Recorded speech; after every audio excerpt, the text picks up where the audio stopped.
Pegawai baru sepertimu, beraninya pamer. Tahu diri sedikit. Tamparan keras dari sang manajer mendarat di pipi pemuda itu.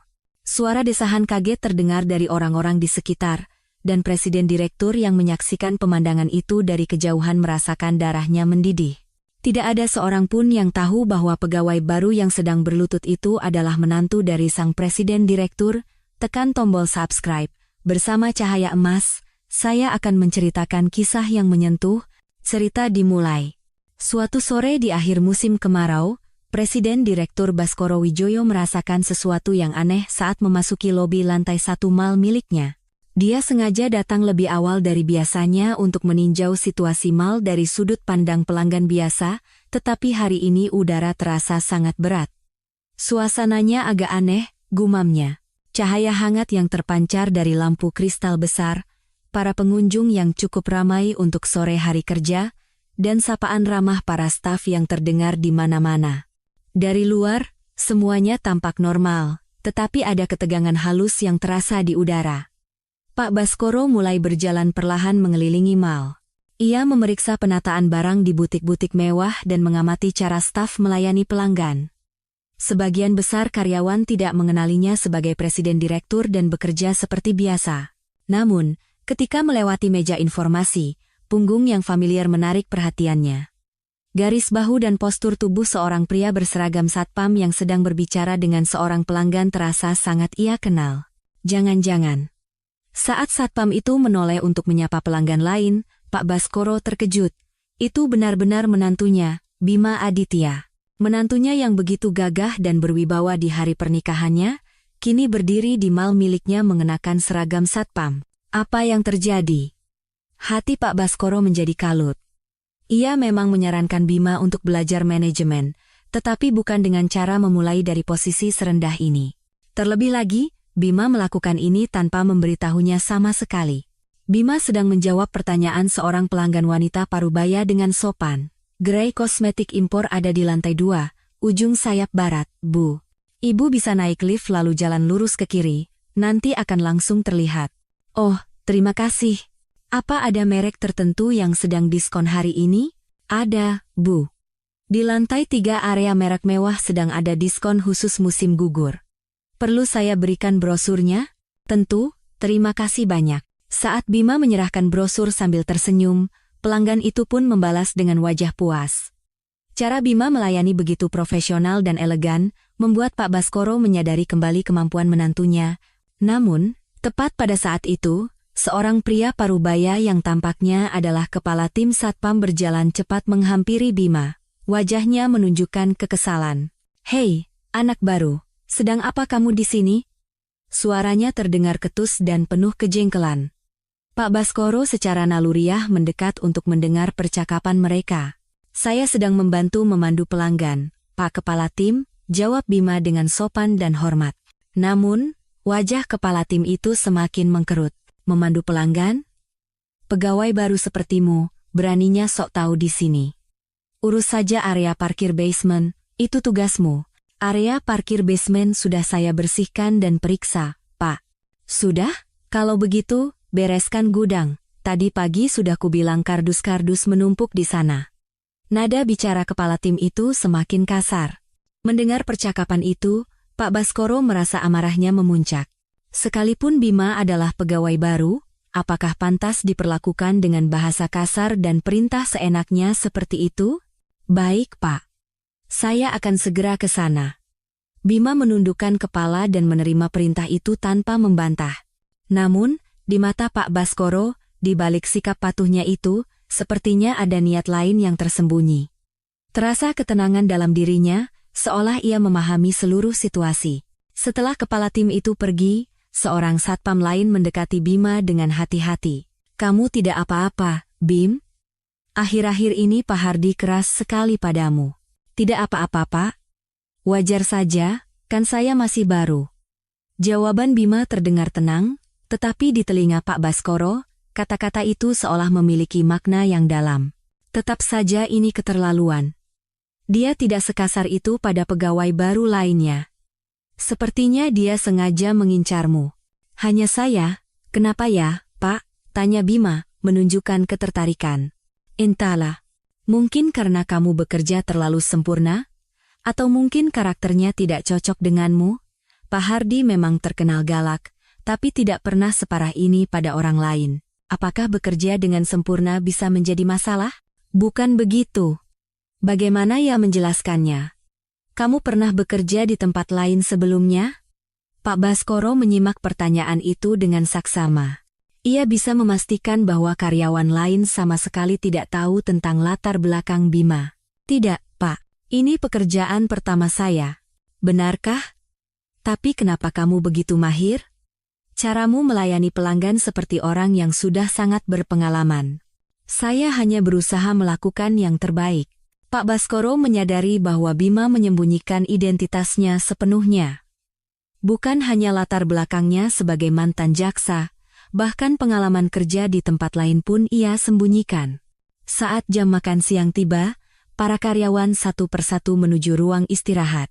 Bima juga mengambil tas bekal kecilnya dan pergi ke sudut yang sepi. Pak Baskoro mengamatinya dari kejauhan. Karyawan lain makan bersama sambil bercengkrama, sementara Bima makan sendirian di tempat yang sunyi. Pemandangan itu saja sudah membuat hatinya pilu, tetapi yang lebih mengejutkan adalah saat makan, Bima menulis sesuatu di sebuah buku catatan kecil. Ia menulis dengan sangat hati-hati, seolah sedang mencatat informasi penting. Gerakan penanya yang waspada sambil sesekali mengamati sekitar tampak tidak biasa. Apa yang dia tulis? Pak Baskoro penasaran, tetapi ia tidak bisa mendekat dan bertanya langsung. Pasti ada alasan mengapa Bima melakukan semua ini. Sore harinya, terjadi sesuatu yang lebih menarik. Seorang nenek meminta tolong untuk dicarikan dompetnya yang hilang, dan Bima maju untuk membantunya. Nenek ingat kira-kira hilang di mana dan kapan? Sepertinya hilang saat saya berbelanja di toko kosmetik lantai 2. Baik, saya akan periksa rekaman CCTV, mohon tunggu sebentar. Bima pergi ke ruang kontrol dan memeriksa rekaman CCTV dengan teliti.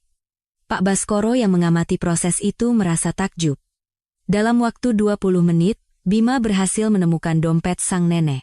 Dompetnya jatuh di dekat sofa dekat toilet wanita di lantai 2, Nek, petugas kebersihan sudah mengamankannya. Aduh, terima kasih banyak, Nak. Bagaimana kamu bisa menemukannya secepat ini? Di CCTV terlihat saat nenek mengeluarkan dompet dan saat dompet itu terjatuh, jadi lebih mudah ditemukan. Nenek itu sangat terharu dan berterima kasih. Karyawan lain pun kagum dengan kemampuan Bima. Hei, anak baru, kamu pintar sekali. Bagaimana bisa kamu menganalisis CCTV secepat itu? Saya hanya memeriksanya pelan-pelan, Pak. Pelan-pelan katamu? Kami juga pernah mencoba, tapi tidak pernah bisa secepat itu. Mendengar percakapan ini, Pak Baskoro sekali lagi merasa kagum dengan kemampuan tersembunyi Bima. Pengalamannya sebagai jaksa dalam menyelidiki kasus terlihat jelas. Namun, kepala tim Hardi yang melihat ini justru semakin tidak senang. Hei, anak baru, sini sebentar. Pak Hardi memanggil Bima secara terpisah.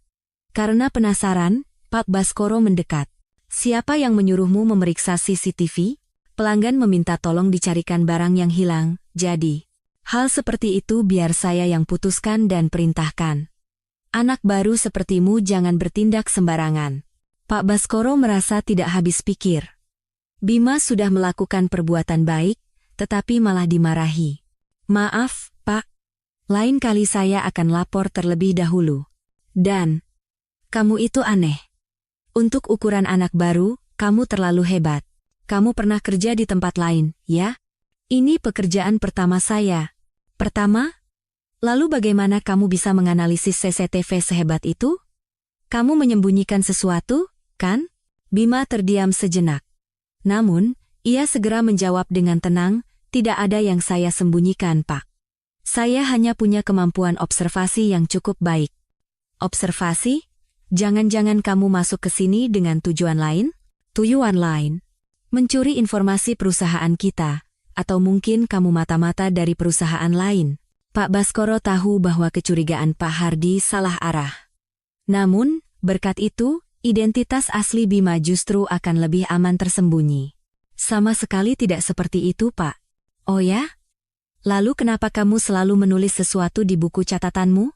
Itu hanya catatan pribadi, Pak. Catatan pribadi ditulis sedetail itu? Coba perlihatkan apa yang kamu tulis. Bima tampak ragu sejenak. Namun, ia segera mengeluarkan buku catatannya dan menunjukkannya. Lihat saja, Pak. Isinya hanya jadwal kerja harian dan hal-hal yang saya pelajari. Dari kejauhan, Pak Baskoro melihat halaman yang ditunjukkan Bima memang hanya berisi catatan kerja biasa. Namun, ia yakin di halaman-halaman lain pasti ada konten yang lebih penting. Baiklah. Pokoknya, lain kali hati-hati. Jangan sampai menimbulkan kesalahpahaman. Baik, Pak. Sepanjang sore itu, Pak Baskoro terus mengamati cara kerja Bima, mengangkat kardus-kardus berat di gudang, membersihkan toilet, hingga menangani berbagai permintaan pelanggan. Semua pekerjaan ia lakukan dengan tulus dan profesional. Yang paling mengesankan adalah Bima tidak pernah sekalipun menunjukkan identitas aslinya dalam situasi apapun. Bahkan ketika karyawan lain kagum dengan kemampuannya, ia hanya menjawab bahwa itu karena keberuntungan atau karena ia bekerja keras. Namun, Pak Baskoro tahu, ketenangan, profesionalisme, dan kemampuan Bima dalam menganalisis situasi bukanlah sesuatu yang bisa didapat dalam semalam. Pukul 5 sore, saat jam pulang kerja, Pak Hardi memberikan perintah terakhir. Hei, anak baru. Mulai besok, datang 30 menit lebih awal, dan bersiaplah untuk lembur sementara waktu. Lembur, Pak? Apakah ada tugas khusus? Kalau ada, makanya kusuruh. Anak baru tidak perlu tahu sedetail itu. Pak Baskoro merasa sudah tidak tahan lagi. Namun, ia menahan diri karena takut mengganggu rencana Bima. Baik, Pak. Malam itu di rumah, Pak Baskoro mengamati Bima dengan hati-hati. Bima pulang lebih larut dari biasanya, wajahnya tampak lelah, tetapi ekspresinya tetap tenang. Bima, bagaimana pekerjaanmu akhir-akhir ini? Berat sekali, ya? Tidak apa-apa, Ayah. Saya belajar banyak hal. Kamu yakin tidak apa-apa? Apa kamu tidak terlalu memaksakan diri? Bima menatap Pak Baskoro sejenak. Dari tatapan matanya, Pak Baskoro bisa membaca makna yang dalam. Ayah, terkadang untuk melihat wujud yang sebenarnya, kita harus merasakan pengalaman dari paling bawah. Ternyata di dunia ini ada begitu banyak jenis manusia. Pak Baskoro merasakan makna penting dari kata-kata Bima. Jelas sekali bahwa Bima memahami seluruh situasi ini dan memiliki tujuannya sendiri. Baiklah. Tapi jangan terlalu memaksakan diri. Kesehatanmu yang paling utama. Iya, Ayah. Terima kasih. Malam itu, Pak Baskoro tidak bisa tidur. Ia terus memikirkan apa yang dialami Bima dan makna tersembunyi di baliknya. Satu hal yang pasti, Bima bekerja di lapangan bukan hanya untuk belajar manajemen, tetapi ada tujuan yang lebih besar. Dan untuk mencapai tujuan itu, ia menyembunyikan identitasnya sepenuhnya. Aku harus mengamatinya beberapa hari lagi, putus Pak Baskoro dalam hati. Ia harus memahami apa rencana Bima sebenarnya, dan masalah apa yang tersembunyi di dalam mal ini. Beberapa hari berlalu, tetapi hati Presiden Direktur Baskoro Wijoyo tetap terasa berat. Bayangan Bima yang bekerja di mal dengan menyembunyikan identitasnya terus berputar di kepalanya. Terutama sikap kasar Pak Hardi dan adegan Bima yang menulis sesuatu di buku catatannya sendirian tidak bisa ia lupakan.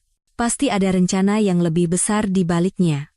Pak Baskoro datang ke kantor lebih pagi dari biasanya.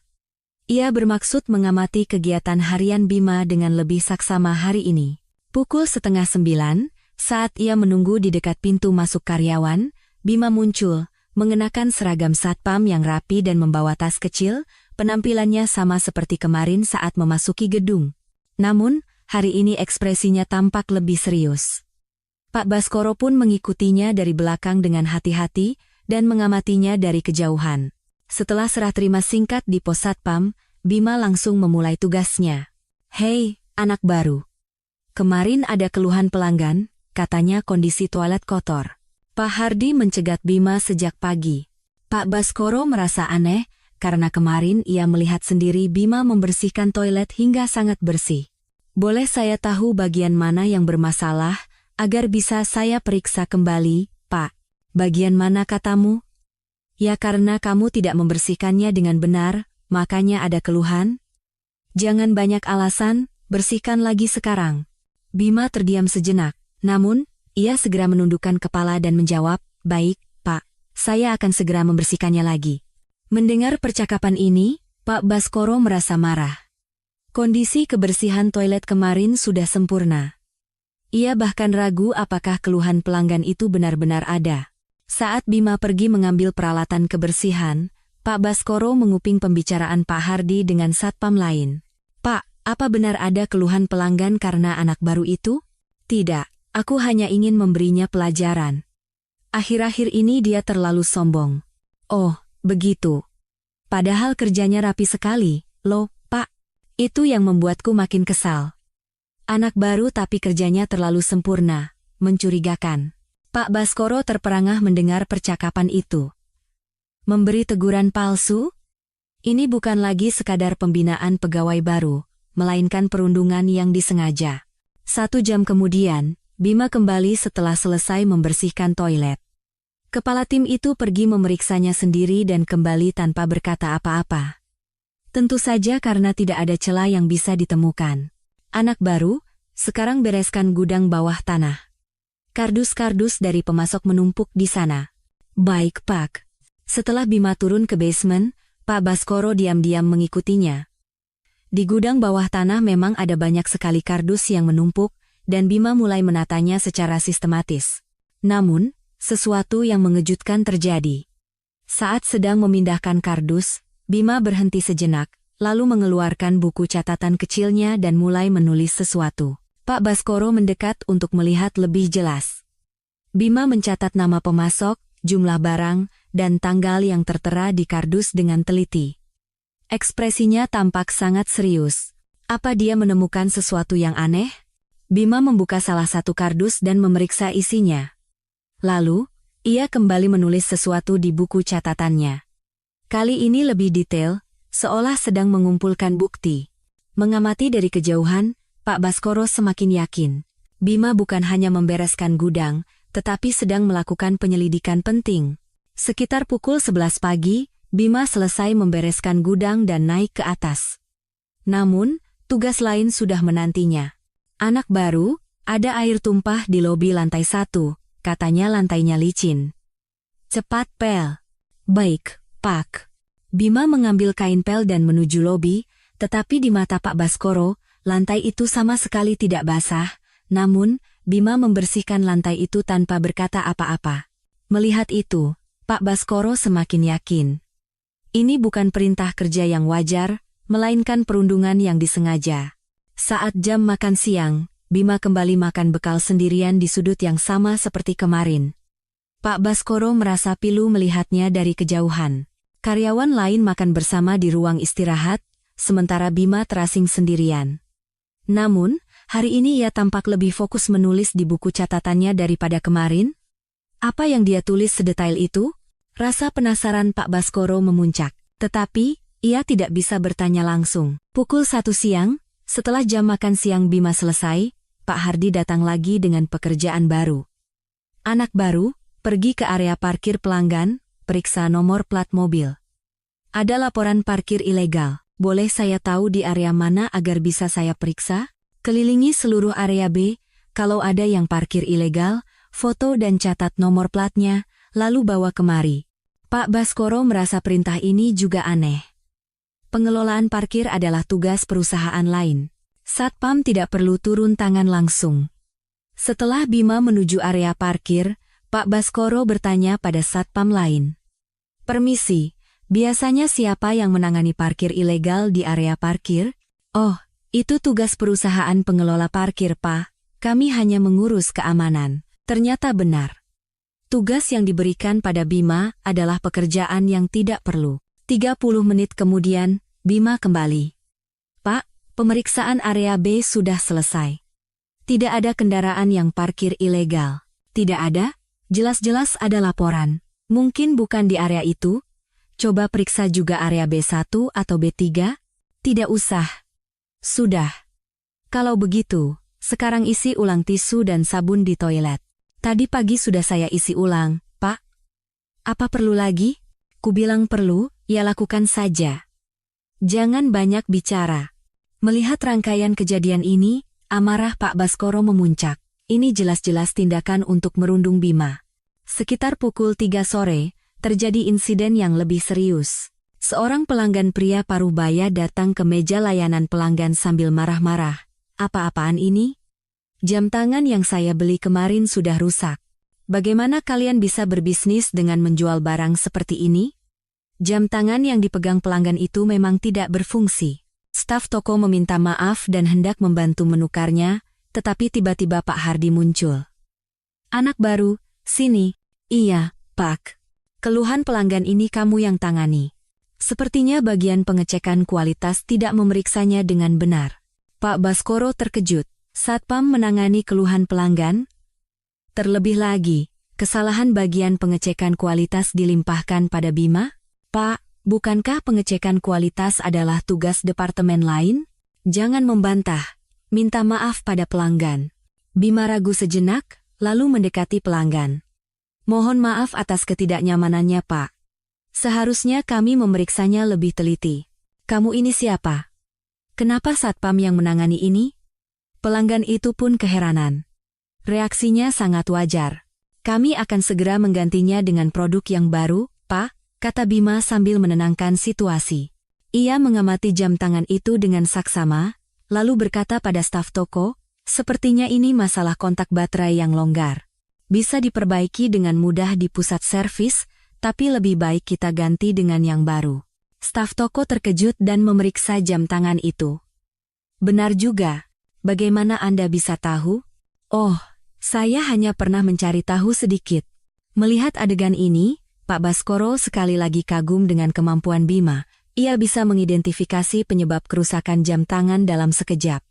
Setelah pelanggan pergi dengan puas, ekspresi Pak Hardi semakin masam. Anak baru, jangan pikir kamu hebat. Seandainya dari awal kamu memeriksanya dengan benar, hal ini tidak akan terjadi. Tapi saya tidak bertugas di bagian pengecekan kualitas, Pak. Membantah lagi? Anak baru sepertimu banyak sekali alasan. Maaf, Pak. Dan bagaimana kamu tahu penyebab kerusakan jam itu? Siapa yang mengajarimu? Bima terdiam sejenak. Sepertinya ia sadar pengetahuannya terlalu terekspos. Saya pernah melihatnya di internet, Pak. Internet? Hal teknis seperti itu kamu pelajari dari internet? Iya, Pak. Zaman sekarang semua ada di internet, kan? Pak Hardi menatap Bima dengan curiga.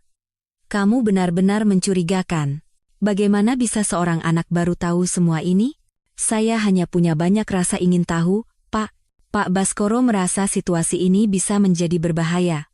Kemampuan Bima terlalu menonjol. Sepanjang sore, kejadian seperti ini terus berlanjut. Pak Hardi mencari-cari kesalahan dan memberikan tugas-tugas yang tidak perlu pada Bima. Namun, Bima mengerjakan semuanya dengan diam. Yang paling mengesankan adalah Bima selalu mencatat setiap situasi di buku catatannya. Kapan, siapa, perintah apa, dan dengan dasar apa, semua ia catat dengan detail. Lalu, sekitar pukul 4 sore, Pak Baskoro tidak sengaja mendengar percakapan yang mengejutkan. Percakapan antara Pak Hardi dan karyawan lain di gudang. Bulan ini uang suap dari pemasok masuk berapa? Lumayan banyak. Tapi anak baru itu sering keluar masuk gudang, jadi agak khawatir. Anak baru? Ah, si brengsek itu. Benar-benar mengganggu. Sepertinya dia mulai curiga. Untuk jaga-jaga, sebaiknya kita lebih hati-hati. Baiklah, untuk sementara kita diam dulu. Mendengar percakapan ini, Pak Baskoro sangat terkejut. Suap dari pemasok, itu adalah tindakan yang dilarang keras di perusahaannya. Jadi karena ini Bima mencatat semuanya dengan begitu detail di gudang. Kini, tindakan Bima menjadi lebih masuk akal. Ia bukan hanya sekadar belajar manajemen, tetapi sedang menyelidiki korupsi di dalam perusahaan. Pukul 5 sore, saat jam pulang, Pak Hardi memberikan perintah terakhir. Anak baru, mulai besok datang jam 7:30 pagi, dan bersiaplah untuk lembur sementara waktu. 7:30, Pak? Itu 1 jam lebih awal dari jam kerja normal. Memangnya kenapa? Wajar kan anak baru datang lebih awal untuk persiapan? Pak Baskoro sudah tidak tahan lagi. Namun, Ia menahan diri karena takut mengganggu rencana Bima. Baik, Pak. Malam itu di rumah, Pak Baskoro berbicara dengan Bima secara hati-hati. Bima, kelihatannya kamu sangat lelah akhir-akhir ini. Kamu tidak apa-apa? Iya, saya baik-baik saja, Ayah. Apa ada alasan khusus di balik semua ini? Bima menatap Pak Baskoro sejenak. Dari tatapan matanya, terbaca sebuah tekad yang kuat. Ayah, sepertinya ada masalah di perusahaan ini. Masalah? Saya belum yakin, tapi sepertinya ada hal-hal yang tidak wajar terjadi. Pak Baskoro teringat percakapan tentang suap yang ia dengar hari ini. Apa kamu menemukan sesuatu yang spesifik? Saya masih butuh bukti yang kuat. Dari kata-kata Bima, terasa keyakinan yang kuat. Pak Baskoro memutuskan untuk tidak bertanya lebih jauh. Baiklah. Tapi jangan melakukan hal yang terlalu berbahaya. Iya, Ayah, saya akan berhati-hati. Malam itu, Pak Baskoro tidak bisa tidur. Menggabungkan kata-kata Bima dengan apa yang ia saksikan, menjadi jelas bahwa ada masalah serius di mal miliknya. Aku harus mengamatinya beberapa hari lagi, tekad Pak Baskoro. Ia harus mengawasi dengan cermat apa yang sebenarnya coba ditemukan oleh Bima dan apakah ia akan terjerumus dalam bahaya dalam prosesnya. Lebih dari seminggu berlalu, dan Presiden Direktur Baskoro Wijoyo mengulangi rutinitas yang sama setiap hari, datang lebih awal ke kantor dan mengamati kegiatan harian Bima dari kejauhan. Setiap kali melihatnya, rasa marah dan kasihan semakin bertambah. Terutama percakapan tentang suap yang ia dengar kemarin terus terngiang di kepalanya.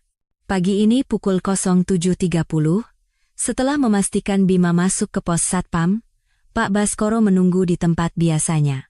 Melihat Bima yang datang 1 jam lebih awal sesuai perintah Pak Hardi membuatnya merasa iba. Tak lama, suara keras Pak Hardi terdengar. Anak baru, sudah datang pagi-pagi, ya? Bagus. Hari ini kita mulai dengan tugas khusus. Baik, Pak. Tugas apa? Ya. Periksa barang-barang kiriman baru di gudang basement 2, cocokkan dengan daftar, pastikan jumlahnya pas. Pak Baskoro menyimak dengan saksama. Setelah mendengar tentang suap kemarin, tugas yang berhubungan dengan pengiriman barang terdengar lebih signifikan. Apakah ada standar pemeriksaan khusus, Pak? Standar? Cukup hitung jumlah kardusnya saja, pastikan cocok. Jangan berpikir terlalu rumit. Bima mengangguk, tetapi Pak Baskoro bisa membaca niat lain dari ekspresinya.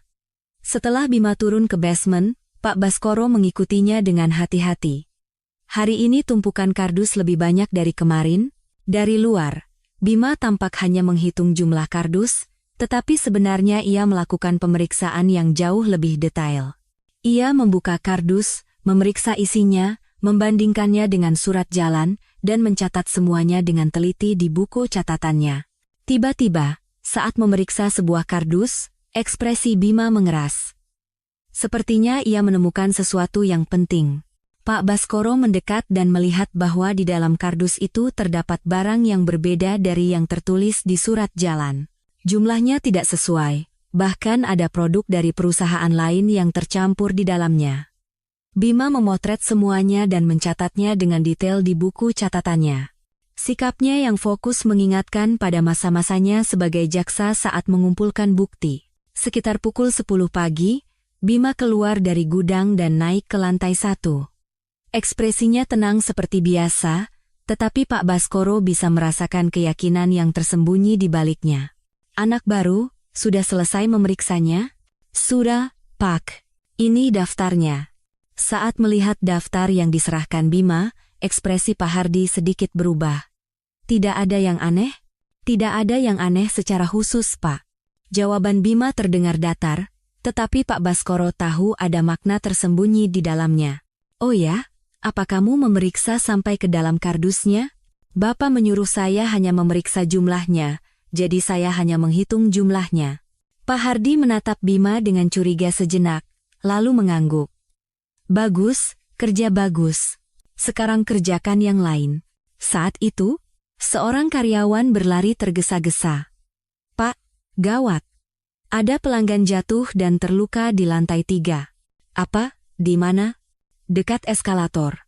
Sepertinya lantainya licin. Wajah Pak Hardi langsung menegang. Anak baru, kamu ke lantai 3, bereskan situasinya, dan periksa CCTV. Baik Pak. Setelah Bima naik ke lantai 3, Pak Baskoro mengikutinya. Di dekat eskalator, memang ada seorang pelanggan yang duduk sambil memegangi pergelangan kakinya, dikelilingi oleh karyawan lain. Bagaimana bisa Anda terluka, Bu? Bima mendekat dan bertanya dengan sopan. Lantainya licin sekali, jadi saya. Aduh, pergelangan kakiku sakit. Mohon maaf, Bu. Kami akan segera membawa Ibu ke rumah sakit. Bima menangani situasi dengan cepat. Ia membantu memberikan pertolongan pertama dan mengurus proses pengantaran ke rumah sakit. Selama proses itu, ia terus mencatat sesuatu di buku catatannya. 2 jam kemudian, saat Bima kembali dari rumah sakit, Pak Hardi sudah menunggunya. Bagaimana? Tidak terluka parah, Pak. Biaya rumah sakit dan pengobatan akan ditanggung perusahaan. Bagus. Tapi apa kamu sudah memeriksa CCTV? Sudah, Pak. Bima berhenti sejenak, lalu berkata dengan hati-hati, Pak, sepertinya ada alasan kenapa lantainya licin. Maksudmu? Sepertinya lilin pembersih yang digunakan oleh perusahaan cleaning service bermasalah. Dari CCTV, saya lihat setelah dibersihkan kemarin, lantainya jadi sangat mengilap. Ekspresi Pak Hardi berubah drastis. Lilin pembersihnya bermasalah? Bagaimana kamu bisa tahu? Setelah saya amati rekaman CCTV dengan saksama, sepertinya begitu. Kamu amati dengan saksama? Seberapa saksama? Bima tampak ragu sejenak. Namun, ia segera menjawab dengan tenang, demi keselamatan pelanggan, saya memeriksanya dengan teliti. Teliti? Jangan-jangan kamu melihat CCTV dengan tujuan lain? Mendengar percakapan ini, Pak Baskoro menjadi tegang. Sepertinya Pak Hardi mulai mencurigai Bima. Tujuan lain? Saya tidak mengerti maksud Bapak. Kamu selalu menulis di buku catatanmu, dan mencari tahu segalanya dengan terlalu detail. Makanya aku curiga. Saya hanya berusaha bekerja dengan benar. Bekerja dengan benar? Apa anak baru perlu sampai sejauh itu? Suara Pak Hardi semakin tajam. Pak, apa saya melakukan kesalahan? Bukan salah, tapi kamu benar-benar mencurigakan. Jangan-jangan kamu dikirim untuk memata-matai perusahaan kita? Memata-matai? Mata-mata dari perusahaan lain, atau mungkin wartawan. Pak Baskoro tahu bahwa kecurigaan Pak Hardi salah arah. Namun, berkat itu, identitas asli Bima justru akan lebih aman tersembunyi. Sama sekali tidak seperti itu, Pak. Saya hanya berusaha bekerja dengan tulus. Tulus? Lalu kenapa kamu mencatat dengan begitu detail? Orang biasa tidak seperti itu. Bima berpikir sejenak, lalu mengeluarkan buku catatannya dan menunjukkannya. Lihat saja, Pak. Isinya hanya pekerjaan yang saya lakukan hari ini dan hal-hal yang saya pelajari. Pak Hardi mengintip buku catatan itu, tetapi di halaman yang ditunjukkan Bima memang hanya ada catatan kerja biasa. Baiklah. Pokoknya, lain kali jangan terlalu ingin tahu. Mengerti? Baik, Pak. Sore itu, Pak Baskoro menyaksikan adegan yang lebih mengejutkan. Saat Bima pergi ke toilet, ia mendengar percakapan Pak Hardi dengan karyawan lain. Anak baru itu membuatku pusing. Kenapa, Pak? Ada masalah? Dia terlalu teliti. Tadi saat memeriksa gudang, gayanya seperti auditor. Bukannya itu berarti dia rajin, Pak? Bukan rajin. Sepertinya ada niat lain. Terutama soal pengiriman barang, dia terlalu detail. Lalu bagaimana, Pak? Untuk sementara, jangan berikan dia tugas yang berhubungan dengan pemasok. Dan, Pak Hardi melihat sekeliling, lalu berbisik, untuk jaga-jaga, tunda dulu urusan bulan ini. Gawat kalau dia sampai curiga. Mendengar percakapan ini, Pak Baskoro semakin yakin. Jelas ada perbuatan ilegal yang terjadi di antara mereka. Pukul 5 sore, saat jam pulang, Pak Hardi memanggil Bima. Anak baru, mulai besok tugasmu kita ubah sedikit. Diubah bagaimana, Pak? Kamu tidak akan lagi mengurus gudang atau pengiriman barang, akan kuberikan tugas lain. Baik, Pak. Dan jangan terlalu banyak berpikir. Cukup kerjakan apa yang kuperintahkan. Bima mengangguk, tetapi Pak Baskoro bisa membaca tekad yang kuat dari tatapan matanya. Malam itu di rumah, Pak Baskoro berbicara dengan Bima secara hati-hati. "Bima, apa yang terjadi hari ini? Tidak ada hal khusus, Ayah. Benarkah? Apa kamu tidak menemukan sesuatu?" Bima menatap Pak Baskoro sejenak. Lalu, ia berkata dengan suara pelan, "Ayah, ada masalah yang sangat besar di perusahaan ini." "Masalah besar?" "Sepertinya ada tindakan ilegal yang berhubungan dengan pemasok. Mereka menerima suap dan tidak melakukan pemeriksaan barang dengan benar." Pak Baskoro teringat percakapan yang ia dengar. "Kamu yakin?" "Belum ada bukti yang kuat, tetapi bukti-bukti tidak langsung terus bermunculan." "Lalu apa yang akan kamu lakukan?" Tatapan Bima menajam. "Saya perlu menyelidikinya lebih lanjut. Tapi sepertinya pihak lawan sudah mulai mencurigaiku." "Apa tidak berbahaya?" "Tidak apa-apa. Saya sudah berpengalaman menangani hal seperti ini." Melihat sikap Bima yang penuh keyakinan, Pak Baskoro merasa lega sekaligus khawatir. "Kalau butuh bantuan, kapan saja katakan padaku." "Terima kasih, Ayah. Tapi untuk saat ini, sepertinya saya harus melakukannya sendiri. Mungkin nanti akan ada saatnya saya butuh bantuan Ayah. Kapanpun, katakan saja. Aku akan melakukan apapun yang bisa kubantu." Malam itu, sebelum tidur, Pak Baskoro berpikir, sepertinya Bima benar-benar telah menemukan masalah besar, dan ia mengambil risiko untuk menyelesaikannya. Beberapa hari lagi, semuanya akan menjadi jelas. Sampai hari di mana bukti kuat yang dicari Bima dan kebenaran yang tersembunyi di mal ini terungkap, Pak Baskoro harus terus mengawasi Bima dan bersiap untuk membantunya. Namun, satu hal yang mengkhawatirkan adalah pihak lawan juga sudah mulai mencurigai Bima. Ia harus bertindak lebih hati-hati mulai sekarang. Minggu demi minggu berlalu, dan Presiden Direktur Baskoro Wijoyo merasa situasi di sekitar Bima semakin rumit. Pak Hardi dan karyawan lainnya mulai mencurigainya, membuat penyelidikan Bima menjadi lebih sulit. Pagi ini pun, Pak Baskoro datang lebih awal seperti biasa untuk mengamati Bima. Bima, yang tiba pukul 07.30, tampak lebih berhati-hati dari biasanya. "Anak baru, mulai hari ini kamu utamanya bertugas mengelola lobi lantai 1, perintah Pak Hardi pada Bima. Jelas sekali niatnya untuk menjauhkan Bima dari urusan gudang dan pengiriman barang. "Mengelola lobi lantai 1, Pak?" "Iya. Memandu pelanggan, menjaga kebersihan, hal-hal seperti itu. Tidak akan sulit." Bima mengangguk, tetapi Pak Baskoro bisa membaca kekecewaan dari ekspresinya. Kesempatannya untuk menemukan bukti penting menjadi berkurang, namun, Bima tidak menyerah. Sambil bekerja di lantai 1, ia terus mengamati dan mencatat pergerakan karyawan lain, kedatangan orang dari perusahaan pemasok, dan hal-hal aneh lainnya tidak luput dari catatannya. Sekitar pukul 10 pagi, seorang karyawan dari perusahaan pemasok datang mencari Pak Hardi.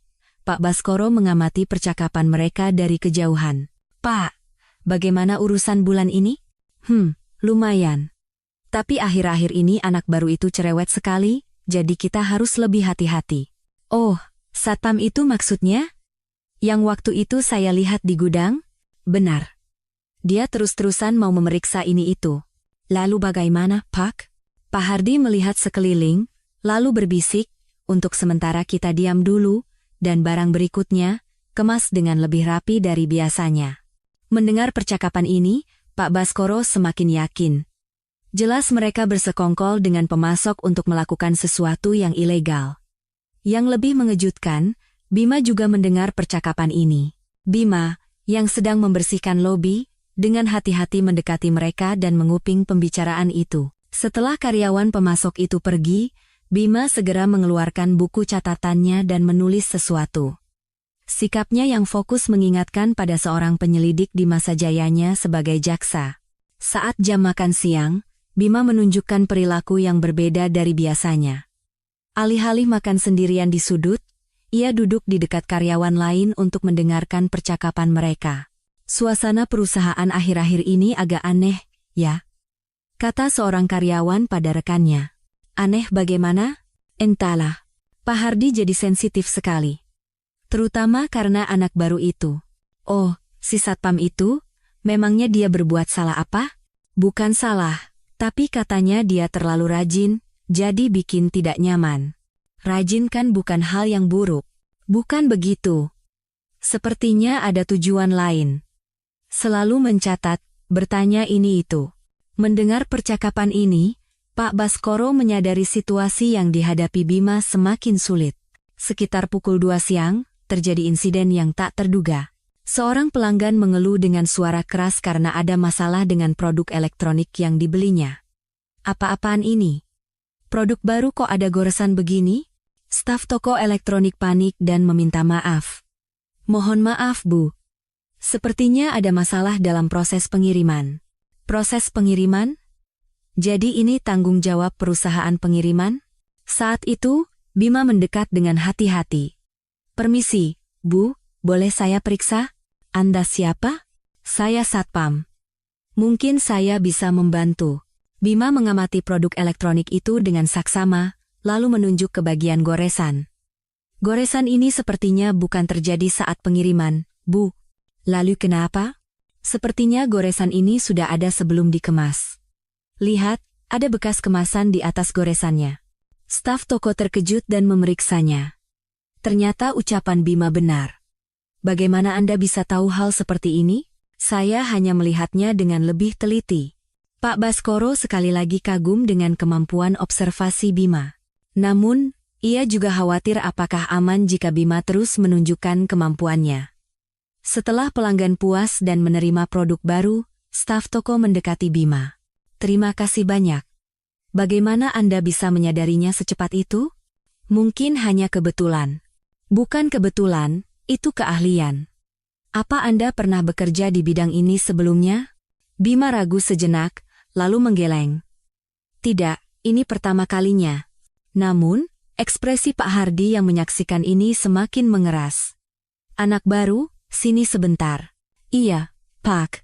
Kamu lagi-lagi ikut campur, ya? Pelanggan merasa tidak nyaman, jadi saya hanya membantu. Membantu? Itu bukan tugasmu. Biar setiap toko yang mengurusnya sendiri. Maaf, Pak. Dan bagaimana kamu tahu soal itu? Bekas kemasan ini itu. Bima terdiam sejenak. Saya hanya melihatnya dengan teliti. Melihat dengan teliti, apa orang biasa bisa tahu seakurat itu? Kecurigaan Pak Hardi semakin dalam. Tidak ada yang istimewa, saya hanya punya banyak minat. Minat? Aneh. Kamu benar-benar orang biasa? Pak Baskoro merasa situasi ini bisa berbahaya. Namun Bima menanggapinya dengan tenang. Iya, Pak. Saya orang biasa. Hanya saja sifat saya suka penasaran.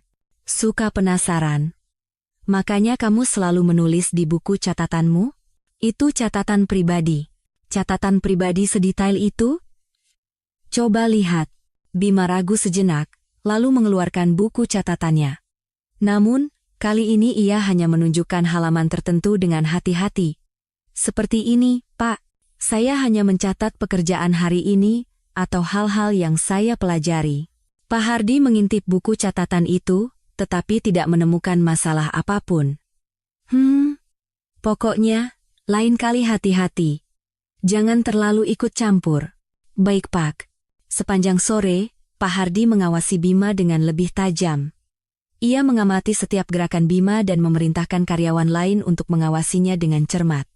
Namun, Bima tidak menyerah dalam situasi ini.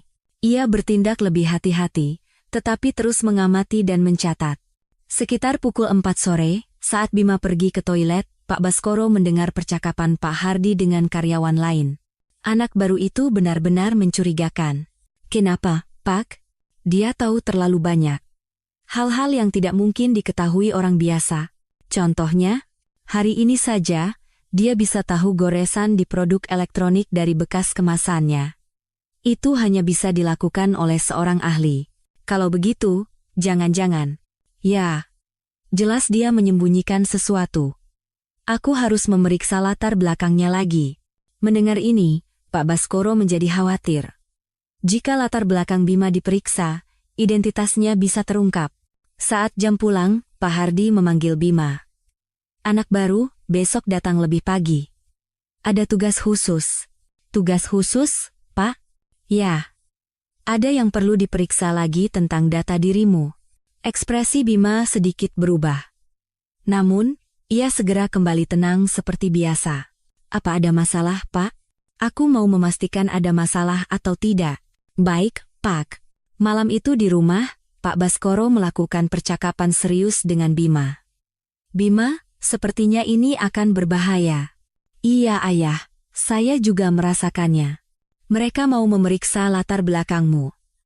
Sepertinya mereka mulai mencurigai identitasku. Lalu apa yang akan kamu lakukan? Bima berpikir sejenak, lalu menunjukkan ekspresi penuh tekad. Sepertinya tidak banyak waktu lagi. Saya harus segera menemukan bukti yang kuat.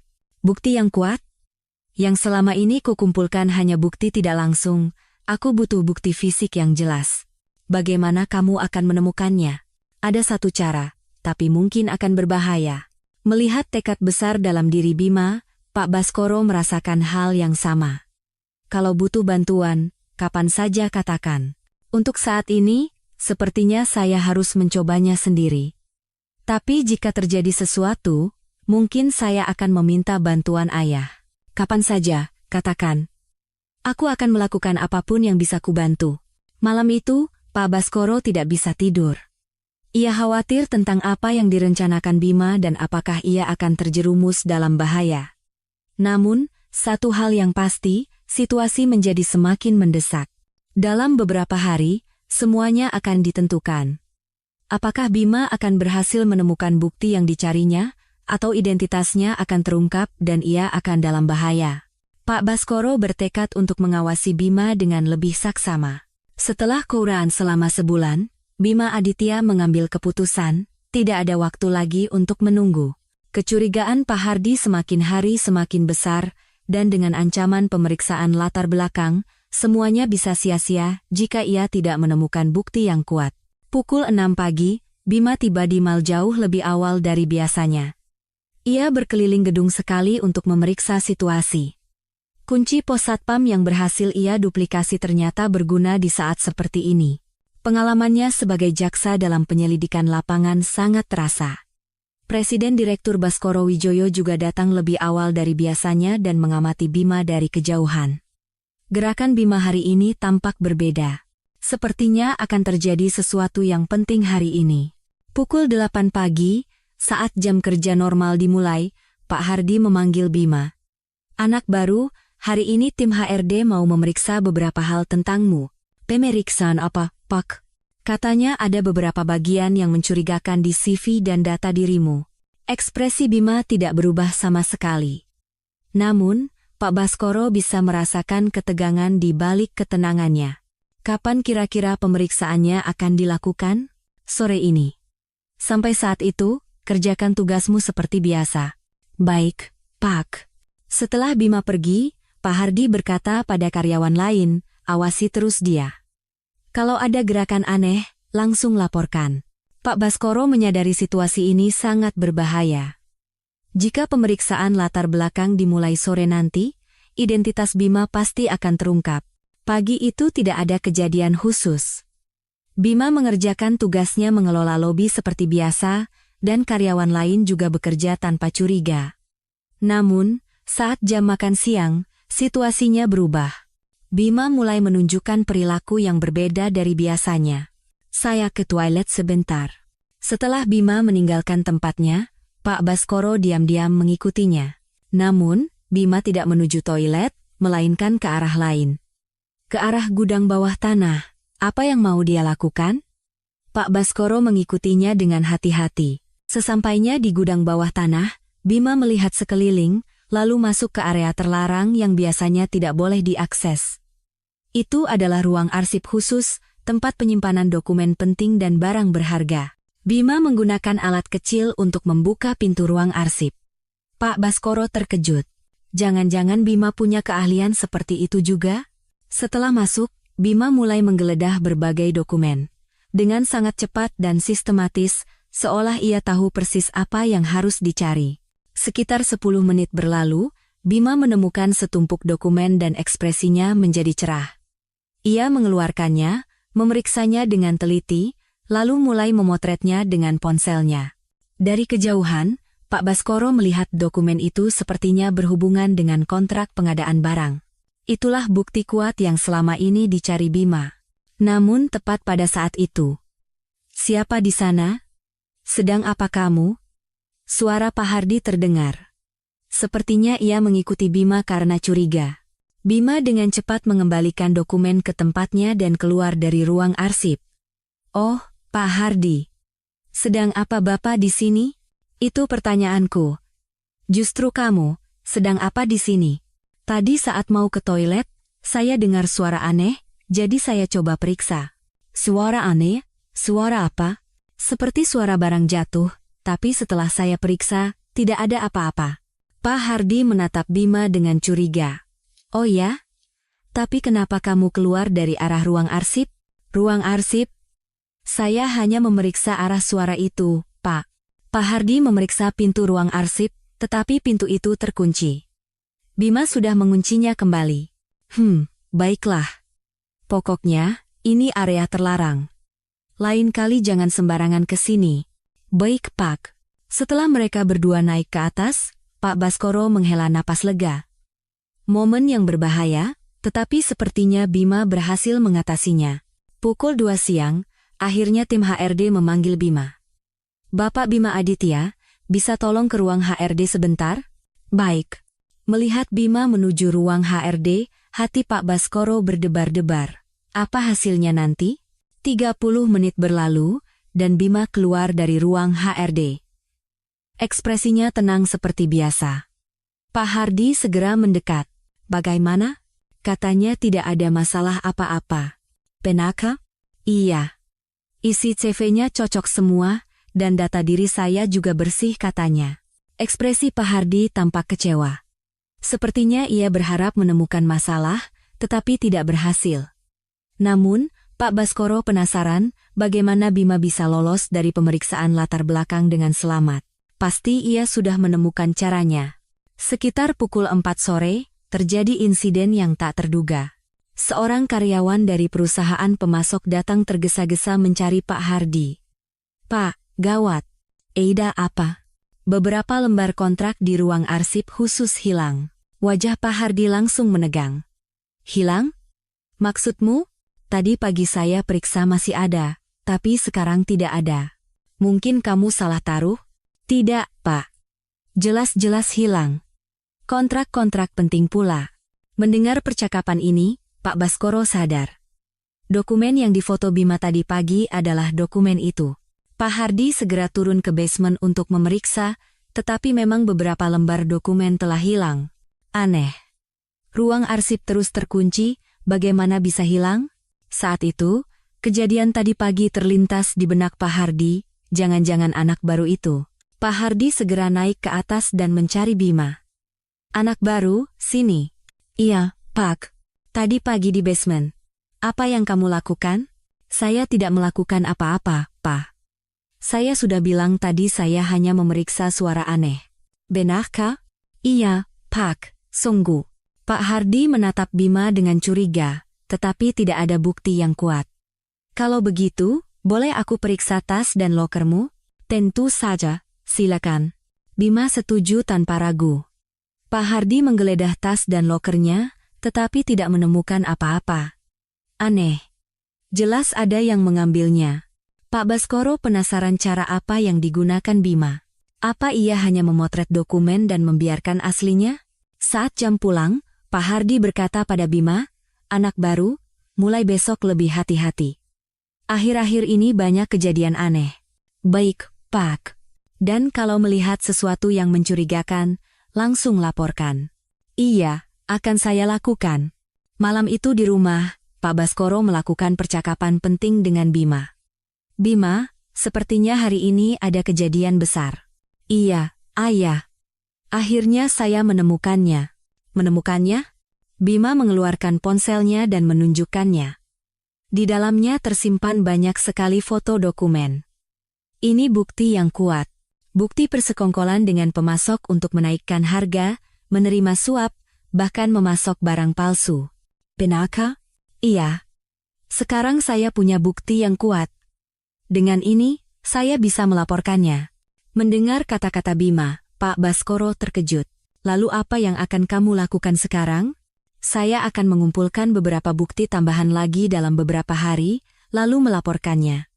Tapi sepertinya pihak lawan sudah mulai curiga, jadi tidak banyak waktu lagi. Apa tidak berbahaya? Sudah berbahaya, tapi sekarang tidak ada jalan untuk mundur. Melihat sikap Bima yang penuh tekad, Pak Baskoro yakin momen yang menentukan benar-benar akan segera tiba. Kalau butuh bantuan, kapan saja katakan. Iya, terima kasih, Ayah. Sebentar lagi semuanya akan berakhir. Malam itu, sebelum tidur, Pak Baskoro berpikir. Bima akhirnya mendapatkan bukti yang dicarinya. Namun, risikonya juga semakin besar. Beberapa hari ke depan akan sangat penting. Apakah Bima akan berhasil menyelesaikan semuanya dengan selamat? Atau ia akan terjerumus dalam bahaya sebelumnya? Waktu-waktu yang menegangkan akan terus berlanjut. Setelah memiliki keyakinan yang cukup, Bima Aditya memasuki persiapan terakhir. Bukti yang menentukan sudah di tangan, tetapi untuk membuat laporan yang sempurna, beberapa hal lagi diperlukan. Terutama bukti transaksi keuangan langsung antara Pak Hardi dan perusahaan pemasok. Menyaksikan Bima yang berangkat kerja pagi-pagi buta, Presiden Direktur Baskoro Wijoyo bisa membaca tekad yang lebih kuat dari sebelumnya di wajah menantunya. Mirip seperti wajah seorang jaksa yang akan menghadapi argumen penutup di pengadilan. Anak baru, hari ini lebih hati-hati lagi. Pak Hardi memperingatkan Bima sejak pagi. Insiden hilangnya dokumen kemarin membuatnya sangat tegang. Apa ada kejadian sesuatu, Pak? Hanya saja akhir-akhir ini banyak kejadian aneh. Semua karyawan harus lebih waspada. Baik, Pak. Namun, Bima sudah merencanakan langkah selanjutnya. Kemarin ia tidak sengaja mendengar bahwa hari ini ada pertemuan yang dijadwalkan antara Pak Hardi dan karyawan perusahaan pemasok. Sekitar pukul 10 pagi, Pak Baskoro melihat karyawan pemasok yang wajahnya sudah ia kenal masuk ke mal. Tak lama, ia bertemu dengan Pak Hardi dan mereka menghilang ke sudut yang sepi. Bima tidak melewatkan kesempatan ini. Sambil membawa peralatan kebersihan, ia bergerak secara alami ke arah yang mereka tuju. Pak, bagaimana dengan kasus dokumen kemarin? Tanya karyawan pemasok dengan suara khawatir. Masih belum tahu siapa yang mengambilnya. Tapi itu bukan asli, hanya salinan, jadi tidak akan jadi masalah besar. Benarkah? Syukurlah kalau begitu. Pokoknya, untuk sementara kita harus lebih hati-hati, terutama karena anak baru itu. Oh, si satpam itu maksudnya? Yang katanya mencurigakan? Ya. Dia tahu terlalu banyak. Hal-hal yang tidak mungkin diketahui orang biasa. Mendengar percakapan ini, Pak Baskoro menyadari betapa berbahayanya situasi Bima. Lalu bagaimana dengan penyelesaian bulan ini, Pak? Sepertinya harus kita tunda, sampai situasinya sedikit lebih aman. Baik, Pak. Tapi, Pak, apa mungkin satpam itu mendengar pembicaraan kita? Entahlah. Belum pasti. Tapi kita harus terus mengawasinya. Tepat pada saat itu, Bima mendekati mereka sambil membersihkan lantai. Anak baru. Sedang apa kamu di sini? Tanya Pak Hardi terkejut. Sedang membersihkan, Pak. Membersihkan? Di sini tidak perlu dibersihkan. Kemarin ada pelanggan yang menumpahkan minuman, Pak. Bima menunjuk ke lantai, dan memang ada noda kecil di sana. Oh, begitu. Cepat bersihkan dan pergi. Baik, Pak. Namun, sambil membersihkan, Bima terus memasang telinga. Ia tidak mau melewatkan informasi penting dari percakapan mereka. Pak, kalau begitu kita bertemu lagi minggu depan? Ya. Sampai saat itu, kita bereskan dulu situasinya. Setelah karyawan pemasok itu pergi, Pak Hardi menatap Bima dengan tajam. Anak baru, apa yang kamu dengar barusan? Maaf, Pak. Dengar apa? Pembicaraan kami. Oh, saya tidak terlalu memperhatikan, Pak. Saya hanya fokus membersihkan. Pak Hardi masih menatap Bima dengan curiga, tetapi tidak bertanya lebih jauh. Saat jam makan siang, Bima bertindak lebih hati-hati dari biasanya. Saat mencatat di buku catatannya, ia melihat sekeliling berkali-kali, dan saat memotret dengan ponselnya, ia melakukannya dengan sangat tersembunyi. Namun, sekitar pukul 2 siang, tamu tak terduga muncul di mal. Selamat siang. Kami dari Direktorat Jenderal Pajak. 3 orang petugas pajak masuk ke pos Satpam. Wajah Pak Hardi seketika pucat. Pajak, ada urusan apa? Kami datang untuk pemeriksaan pajak rutin. Mohon kerjasamanya. Melihat situasi ini, Pak Baskoro terkejut. Jangan-jangan Bima sudah melapor? Namun, dari ekspresi Bima, sepertinya ia juga tidak menduganya. Data apa saja yang akan diperiksa? Kami akan memeriksa kontrak pengadaan barang dan buku besar akuntansi terlebih dahulu. Wajah Pak Hardi semakin menegang. Data seperti itu ada di bagian keuangan. Tolong antarkan kami. Saat para petugas pajak menuju bagian keuangan, Pak Hardi dengan cepat mengeluarkan ponselnya dan menelepon seseorang. Halo? Gawat. Ada pemeriksaan dari kantor pajak. Ya. Sekarang juga. Baik. Sepot beriaskan. Mendengar telepon ini, Pak Baskoro menduga ada upaya untuk menutupi sesuatu yang sedang dimulai. Sementara itu, Bima tidak melewatkan kesempatan ini. Saat Pak Hardi fokus pada teleponnya, Bima mendekati komputer di pos Satpam dan mulai memeriksa sesuatu. Sedang apa kamu? Tanya seorang Satpam lain yang tiba-tiba mendekat. Oh, sedang memeriksa jadwal kerja hari ini. Jadwal kerja? Bukannya itu diberitahu oleh Pak Hardi? Iya, betul. Tapi Pak Hardi sedang sibuk, jadi saya coba periksa duluan. Untungnya, Satpam itu pergi tanpa curiga. Sepanjang sore, pemeriksaan dari kantor pajak terus berlanjut. Pak Hardi dan karyawan terkait sibuk bergerak, merapikan dokumen. Dalam kekacauan ini, Bima berhasil mengumpulkan lebih banyak bukti. Dokumen yang biasanya sulit diakses, kali ini bisa ia periksa. Sekitar pukul 4 sore, petugas pajak mengumumkan bahwa mereka akan menunda pemeriksaan sementara. Hari ini cukup sampai di sini, besok kami akan datang lagi untuk melanjutkan pemeriksaan. Besok datang lagi? Iya, sepertinya akan memakan waktu beberapa hari. Setelah petugas pajak pergi, Pak Hardi tampak sangat lelah. Apa yang terjadi? Kenapa tiba-tiba ada pemeriksaan pajak? Karyawan lain juga bingung dan saling berbisik. Jangan-jangan ada yang melapor? Melapor? Siapa? Akhir-akhir ini banyak kejadian aneh. Pandangan Pak Hardi secara alami tertuju pada Bima. Anak baru, apa kamu tahu sesuatu? Saya tidak tahu apa-apa, Pak. Penaka? Iya, Zonggu. Namun, kecurigaan Pak Hardi semakin dalam. Saat jam pulang, Pak Hardi memanggil Bima. Anak baru, bagaimana kalau mulai besok kamu cuti sementara? Cuti, Pak? Kenapa? Karena ada pemeriksaan pajak, perusahaan jadi agak kacau. Lebih baik kamu istirahat beberapa hari, setelah pemeriksaan selesai baru masuk lagi. Mendengar ini, Pak Baskoro menjadi tegang. Jelas sekali niatnya untuk menjauhkan Bima dari perusahaan. Apa saya harus cuti, Pak? Iya, itu lebih baik. Untuk jaga-jaga. Bima berpikir sejenak, lalu mengangguk. Baik, Pak. Sampai kapan saya harus istirahat? Sekitar seminggu. Nanti akan kuhubungi tergantung situasinya. Malam itu di rumah, Pak Baskoro mengadakan rapat darurat dengan Bima. Bima, sepertinya sekarang benar-benar berbahaya. Iya, Ayah. Saya juga berpikir begitu. Mereka mencoba menjauhkan saya dari perusahaan dengan alasan cuti. Lalu apa yang akan kamu lakukan? Tatapan Bima menjadi penuh tekad. Sepertinya saya tidak bisa menunggu lebih lama lagi. Besok saya akan langsung melapor. Besok? Iya. Bukti yang sudah terkumpul sudah cukup. Jika ditunda lagi, malah akan lebih berbahaya. Melihat keputusan Bima, Pak Baskoro sadar bahwa saatnya telah tiba. Kalau butuh bantuan, kapan saja katakan. Iya, terima kasih, Ayah. Besok semuanya akan berakhir. Malam itu, Bima melakukan pemeriksaan terakhir. Ia merapikan semua bukti yang telah dikumpulkan dan mempersiapkan prosedur pelaporan. Pak Baskoro juga tidak bisa tidur. Besok semuanya akan terungkap, hasil seperti apa yang menanti. Satu hal yang pasti, mereka sudah sampai di titik yang tidak bisa kembali. Mulai besok, dunia yang sama sekali berbeda akan terbentang. Momen yang telah dipersiapkan Bima begitu lama akhirnya akan tiba. Mari kita kembali ke beberapa bulan sebelumnya.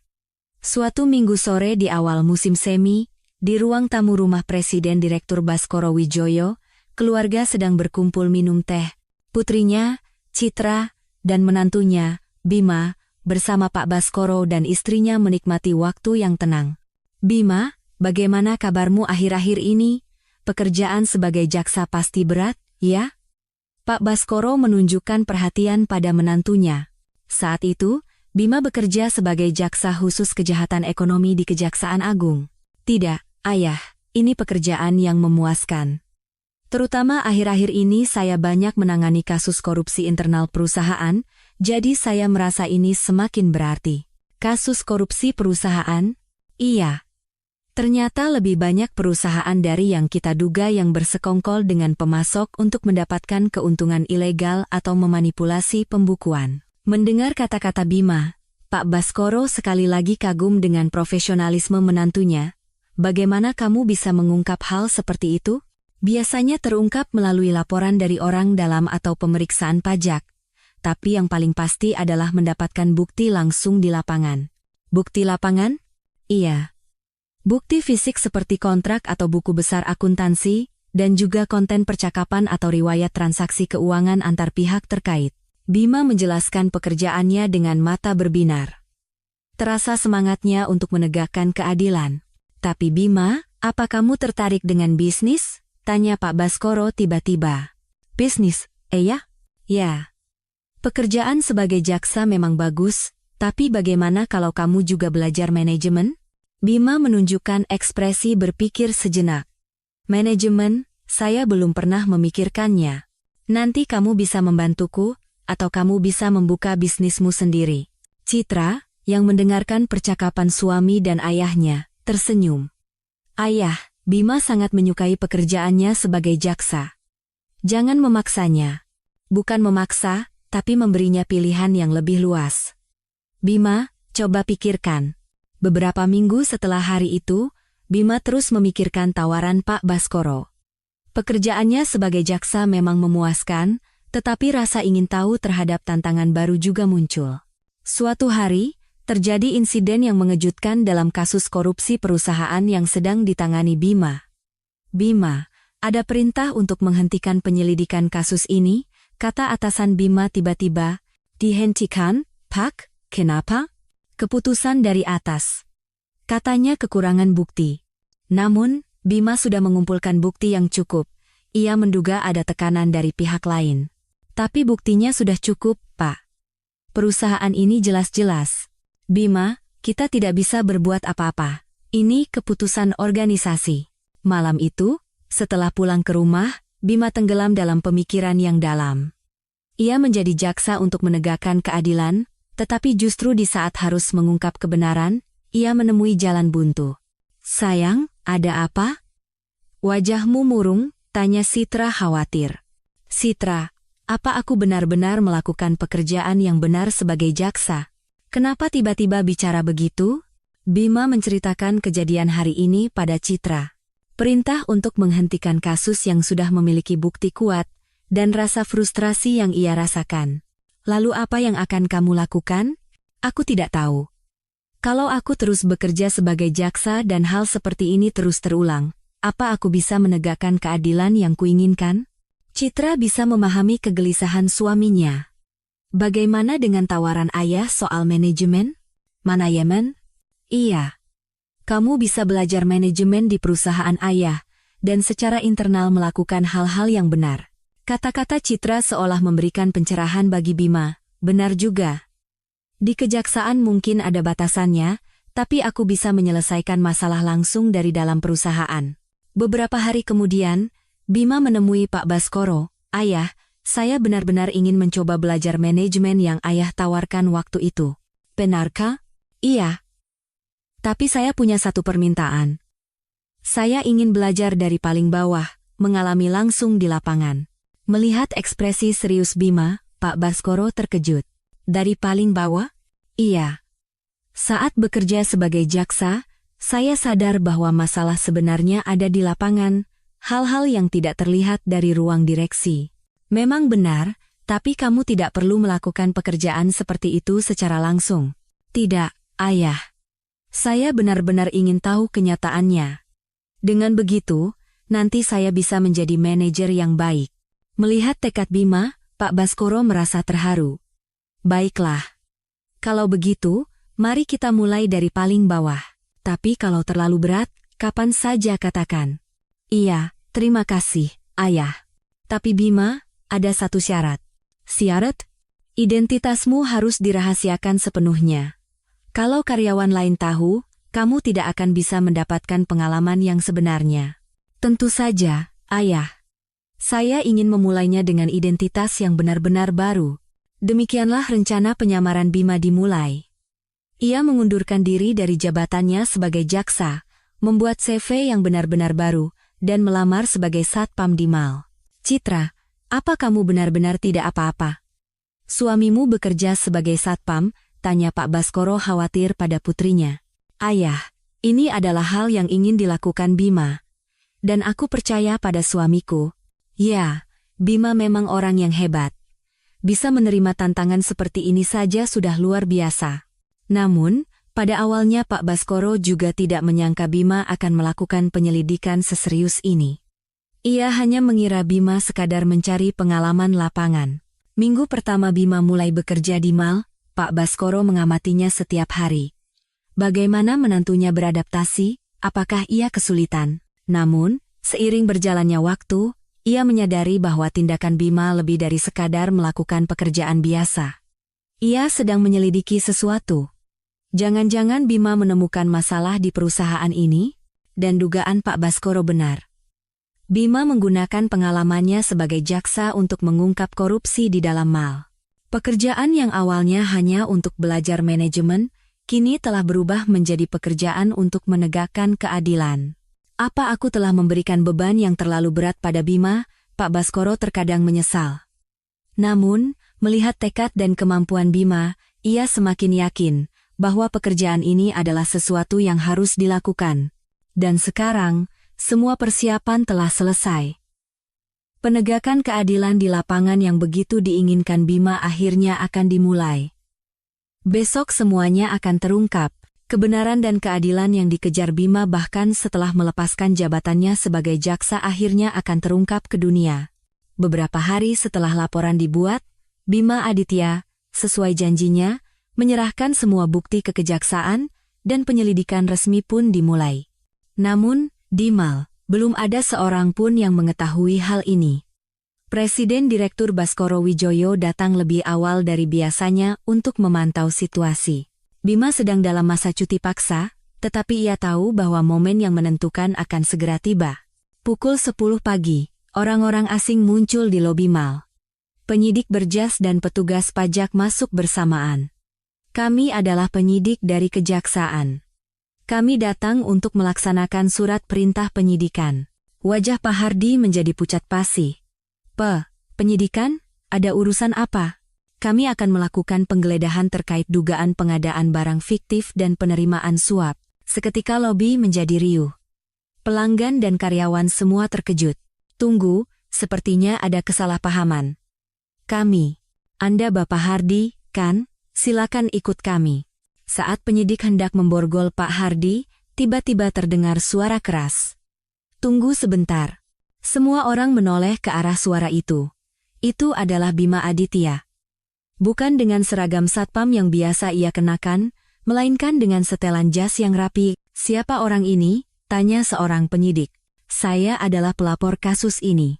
Bima berhenti sejenak untuk mengatur napas, lalu berkata dengan tegas, saya adalah Bima Aditya, mantan jaksa. Selama beberapa bulan terakhir, saya menyamar bekerja di sini untuk mengumpulkan bukti. Lobi menjadi hening seketika. Semua karyawan menatap Bima dengan ekspresi terkejut. Apa? Jaksa? Kata Pak Hardi dengan ekspresi tidak percaya. Benar, Pak Hardi. Selama ini Anda memanggil saya anak baru, kan? Suara Bima kini kembali memiliki ketegasan seperti saat ia menjadi jaksa. Ini tidak masuk akal. Tidak masuk akal? Kalau begitu, apakah ini juga tidak masuk akal? Bima menyerahkan setumpuk dokumen yang telah ia siapkan kepada penyidik.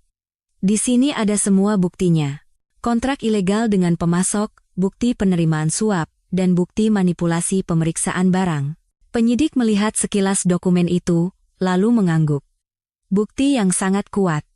Ini sudah lebih dari cukup. Melihat semua ini, hati Pak Baskoro membuncah. Menantunya akhirnya mengungkapkan identitasnya dan menegakkan keadilan.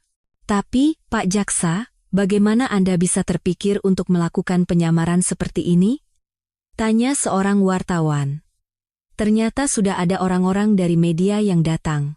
Saya percaya bahwa masalah sebenarnya ada di lapangan. Ada bagian-bagian yang tidak terlihat dari ruang direksi. Jadi, Anda benar-benar bekerja sebagai satpam selama beberapa bulan? Benar. Dan dalam proses itu, saya memastikan bahwa ada masalah serius di dalam perusahaan ini. Tiba-tiba Pak Hardi berteriak, "Ini jebakan. Penyelidikan ilegal." Bima menjawab dengan tenang. "Ini bukan jebakan. Saya adalah karyawan yang dipekerjakan secara sah, dan ini adalah bukti-bukti yang saya temukan secara kebetulan saat menjalankan tugas." "Kebetulan? Kamu sudah mengincarnya sejak awal." "Mengincarnya? Awalnya saya hanya ingin belajar manajemen, tapi hal-hal yang Pak Hardi tunjukkan pada saya adalah bukti yang terlalu jelas." Mendengar percakapan ini, Pak Baskoro memahami niat Bima yang sebenarnya.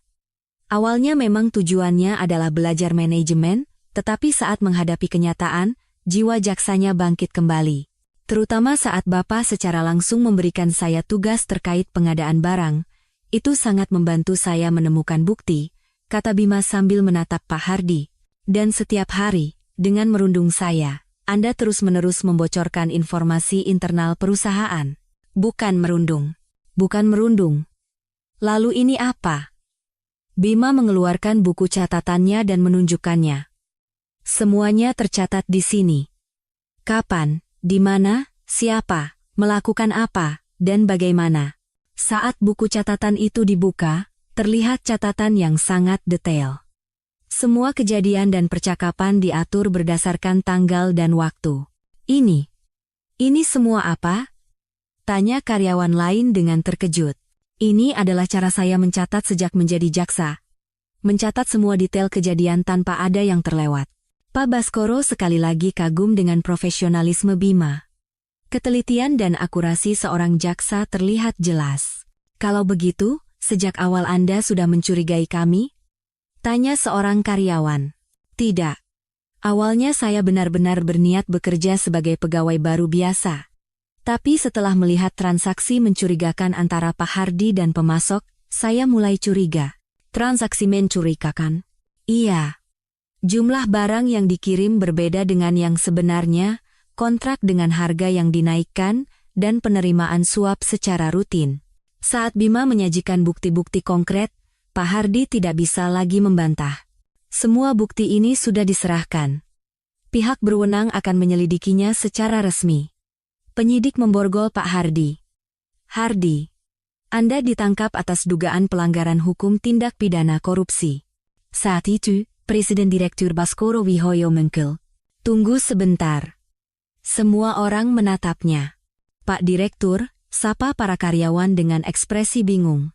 Saudara-saudara sekalian, atas kejadian yang terungkap hari ini, saya sebagai pimpinan perusahaan meminta maaf. Pak Baskoro menundukkan kepalanya dalam-dalam. Saya tidak tahu bahwa hal seperti ini terjadi di perusahaan saya. Tapi itu tidak bisa menjadi alasan. Lalu, ia menatap Bima dan berkata, Bapak Bima Aditya, terima kasih atas kerja keras Anda. Bima juga memberi hormat pada Pak Baskoro. Tidak, Pak Direktur. Ini adalah tugas yang harus saya lakukan. Tapi ada satu hal yang ingin saya tanyakan, bagaimana Anda bisa terpikir untuk melakukan penyamaran seperti ini? Tanya Pak Baskoro, seolah berakting. Di depan orang lain, ia harus menyembunyikan hubungannya dengan Bima. Saya ingin mengetahui kebenaran di lapangan. Dan saya bisa memastikan bahwa memang ada masalah yang hanya bisa diketahui dari dalam. Para wartawan terus mengambil foto dan melontarkan pertanyaan. Pak Jaksa, apakah metode penyelidikan seperti ini akan lebih banyak digunakan di masa depan? Saya rasa hanya diperlukan dalam kasus-kasus khusus. Tapi terkadang, hanya cara seperti inilah yang bisa membawa kita pada kebenaran. Pihak perusahaan akan mengambil tindakan apa selanjutnya? Pak Baskoro menjawab, kami akan melakukan audit internal menyeluruh, dan kami akan mengubah sistem sepenuhnya agar hal seperti ini tidak terulang lagi. Setelah penyidik membawa Pak Hardi dan karyawan terkait, keheningan yang berat menyelimuti Mal. Bima menatap karyawan yang tersisa dan berkata, ini bukan salah kalian, ini hanya perbuatan beberapa orang saja. Tapi, Pak Jaksa, kami benar-benar tidak tahu, kata seorang karyawan dengan cemas. Saya tahu. Karena itu, pihak berwenang hanya akan memeriksa pihak-pihak yang terkait. Pak Baskoro berkata kepada para karyawan, saudara-saudara, mulai hari ini perusahaan kita akan memulai lembaran baru. Dengan manajemen yang jujur dan transparan. Sore itu, semua media memberitakan berita ini secara besar-besaran. Penyelidikan penyamaran mantan jaksa menjadi topik hangat. Bima akhirnya bisa menegakkan keadilan yang ia inginkan. Sesuatu yang tidak bisa ia lakukan di kejaksaan, berhasil ia lakukan langsung di lapangan. Dan kini, awal yang benar-benar baru menantinya. Selama proses penyelidikan, suasana di Mal benar-benar berubah. Setelah Pak Hardi dan karyawan terkait ditahan, karyawan yang tersisa, meskipun dalam keadaan syok dan bingung, berusaha menerima perubahan baru. Bima Aditya, yang kini identitasnya sebagai jaksa telah terungkap sepenuhnya, ikut serta dalam proses reformasi Mal. Bersama Presiden Direktur Baskoro Wijoyo, ia memulai perbaikan sistem secara menyeluruh. Pak, apa benar Bapak bekerja bersama kami selama beberapa bulan? Tanya seorang karyawan tim Satpam dengan ekspresi masih tidak percaya. Benar. Maafkan saya karena telah menyembunyikan identitas saya selama ini. Bukan begitu, Pak. Justru kami yang minta maaf, kami tidak tahu. Tidak perlu seperti itu. Saya juga belajar banyak. Sikap Bima yang tulus membuat para karyawan perlahan-lahan membuka hati. Pak Baskoro mengadakan rapat darurat untuk seluruh karyawan. Saudara-saudara, saya tahu kalian sangat terkejut dengan kejadian ini. Saya akan menjelaskan bagaimana perusahaan kita akan berubah ke depannya. Suasana tegang menyelimuti ruang rapat. Banyak karyawan khawatir akan ada restrukturisasi besar-besaran atau hukuman. Pertama, karyawan yang tidak terlibat dalam kasus ini sama sekali tidak perlu khawatir. Ini bukan salah kalian. Wajah para karyawan mulai sedikit cerah. Kedua, mulai sekarang, kita akan menerapkan manajemen yang sepenuhnya transparan. Semua proses kontrak dan transaksi akan diungkapkan, dan sistem pengawasan internal akan diperkuat. Ketiga, lingkungan kerja kalian juga akan kami perbaiki secara besar-besaran. Perlakuan tidak adil atau perundungan tidak akan ditoleransi sama sekali. Mendengar pengumuman Pak Baskoro, para karyawan menghela napas lega. Dan satu lagi, Bapak Bima Aditya telah setuju untuk menjadi konsultan reformasi di perusahaan kita. Tepuk tangan membahana. Para karyawan sangat senang dengan kehadiran Bima. Terima kasih. Kedepannya, kita akan benar-benar membangun perusahaan yang baik, kata Bima sambil berdiri dan memberi hormat. Selama beberapa bulan terakhir, saya belajar banyak saat bekerja bersama kalian. Terutama, saya bisa merasakan langsung kesulitan teman-teman yang bekerja di lapangan. Berdasarkan pengalaman itu, saya akan menemukan perbaikan-perbaikan yang benar-benar dibutuhkan, masukan dari kalian juga selalu saya terima. Setelah rapat selesai, Bima meluangkan waktu khusus dengan karyawan tim Satpam. Saya ingin meminta maaf secara khusus pada kalian. Kenapa, Pak? Selama saya menyembunyikan identitas, saya menyaksikan perundungan dari Pak Hardi tetapi tidak bisa langsung membantu. Karyawan tim Satpam menggeleng. Tidak, Pak. Justru kami berterima kasih. Berkat Bapak, hal-hal seperti itu bisa hilang. Betul. Kami juga menderita karena Pak Hardi, tapi sekarang kami bisa bekerja dengan semangat baru. Kedepannya, hal seperti itu tidak akan pernah terjadi lagi, saya jamin. Sore harinya, wawancara dengan media berlanjut. Pak, bagaimana Anda melihat signifikansi dari penyelidikan penyamaran ini?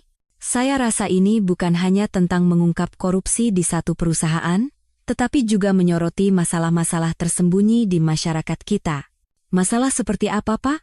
penyalahgunaan kekuasaan di dalam perusahaan, persekongkolan ilegal dengan pemasok, dan budaya yang menyulitkan pelaporan dari internal.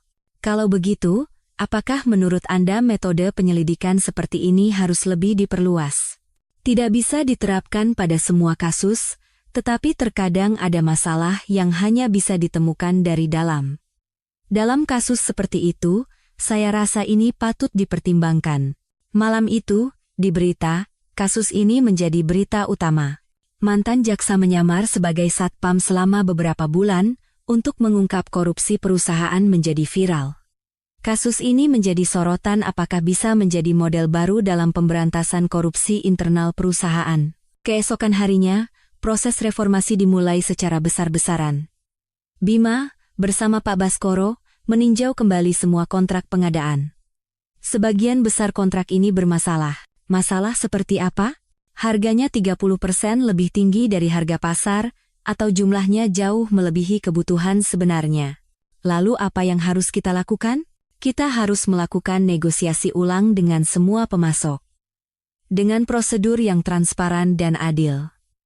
Dalam proses ini, keahlian Bima bersinar. Pengalamannya menangani kasus korupsi perusahaan saat menjadi jaksa sangat berguna. Dan ke depannya, semua proses kontrak akan kita publikasikan. Dipublikasikan? Iya. Pihak rekanan, harga, syarat, semuanya transparan. Dengan begitu, kita bisa mencegah tindakan ilegal dari akarnya. Selain itu, perbaikan lingkungan kerja juga dilakukan. Kedepannya, kita akan membuat sistem di mana setiap orang bisa melaporkan perintah tidak adil atau perundungan kapan saja. Apakah bisa melapor secara anonim? Tentu saja. Dan pelapor akan dilindungi sepenuhnya agar tidak mendapatkan perlakuan yang merugikan. Wajah para karyawan menjadi cerah. Sepertinya sekarang mereka benar-benar bisa bekerja dengan tenang. Seminggu kemudian, Bima mengadakan acara khusus untuk karyawan tim Satpam. Saya menyiapkan acara ini untuk mengucapkan terima kasih yang sebesar-besarnya pada kalian. Terima kasih untuk apa, Pak? Selama beberapa bulan terakhir, kalian banyak membantu saya saat bekerja bersama. Terutama, kalian membuat saya mengerti kondisi sebenarnya di lapangan. Kami juga banyak belajar dari Bapak. Sikap kerja, cara memandang masalah. Dan kami senang bisa terus bekerja bersama Bapak. Bima mengumumkan rencananya ke depan. Saya sekarang akan bergabung dengan manajemen perusahaan ini. Tapi saya ingin terus menjaga hubungan baik dengan kalian. Benarkah, Pak? Iya. Sebulan sekali, saya berencana untuk turun ke lapangan dan bekerja bersama kalian. Dengan begitu, saya tidak akan lupa dengan kenyataan. Para karyawan bersorak gembira. Malam itu, saat makan malam bersama keluarga di rumah, senyum puas tidak pernah lepas dari wajah Bima. Sayang, kamu benar-benar bekerja keras, kata Citra sambil memegang tangan suaminya. Tidak. Justru ini adalah pengalaman yang berharga. Aku bisa belajar banyak hal yang tidak ku ketahui saat menjadi jaksa. Pak Baskoro juga berkata dengan gembira, Bima, aku benar-benar bangga padamu, bisa menyelesaikan masalah langsung dari lapangan seperti ini. Ini semua berkat ayah yang telah memberiku kesempatan. Aku memang memberimu kesempatan, tapi yang memanfaatkannya dengan begitu baik adalah kemampuanmu. Ini adalah awal yang benar-benar baru. Bima telah beralih dari jaksa menjadi pebisnis, tetapi semangatnya untuk menegakkan keadilan tetap sama.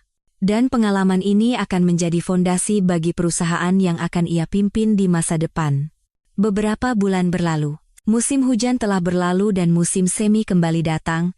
Mal itu telah berubah menjadi tempat yang benar-benar baru.